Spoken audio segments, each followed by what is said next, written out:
বন্ধুরা, পাড়ার ক্রিকেটে এমন একটা না একটা ছেলে থাকবেই যে খেলতে তো পারে না কিন্তু এত বড় বড় কথা বলে বলার মতো না।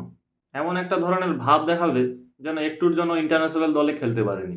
কিন্তু সবচেয়ে মজার বিষয় হলো ব্যাট করতে গিয়েও সবার আগে আউট হয়ে চলে আসে।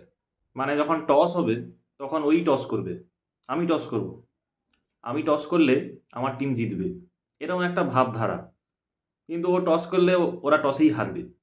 তো তারপর টসে হারার পর বলবে, আরে কয়েনটা একটু সমস্যা ছিল, নইলে আমরা জিততাম।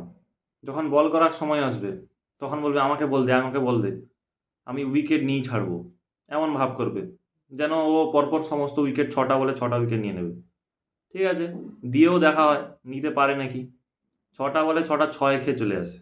তারপর বলবে, আরে ওটা সমস্যা ছিল বলটার। যখন ব্যাট করার সময় আসবে তখন বলবে, আমি যেমন বেশি রান দিয়েছি, আমি প্রথমে ব্যাটে গিয়ে সমস্ত রান তুলে নেব। আবার প্রথমে ব্যাট যাবে। আচ্ছা ঠিক আছে, পাঠানো হলো, ফার্স্ট বলে আউট।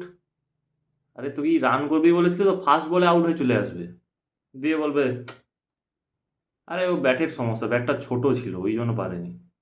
কোনোদিন স্বীকার করবে না যে নিজে খেলতে পারেনি। তবে হ্যাঁ, এরা 4-6 মারে বছরে এক আধবার।